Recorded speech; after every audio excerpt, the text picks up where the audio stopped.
திரு ஆமைக்கரி சீமான் அவர்களே, உங்களுக்கு நல்லா ஒன்று சொல்லிக்கொள்ள விரும்புகிறேன். என்னவென்றால், அதாவது தளபதி விஜய் அவர்களுக்கு தெரியும் 10 நிமிஷம் பேசுகிறதா இல்லை 20 நிமிஷம் பேசுகிறதான்னு அவருக்கு தெரியும்.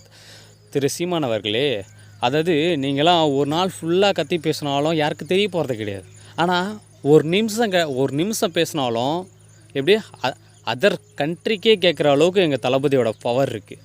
முதல்ல அதை புரிஞ்சுக்க. சரி, கொள்கை என்ன கோட்பாடு என்னன்னு கேட்குறீ? உன் கொள்கை என்னன்னு முதல்ல என்னைக்காவது மக்களுக்கு சொல்லியிருக்கியா? இல்லை உன் கோட்பாடு என்னன்னு சொல்லி, நான் ஆடு மேய்க்கிறது மாடு மேய்க்கிறது மட்டும்தான் உன் கொள்கையா? வேறுலாம் எதுவுமே கிடையாதா?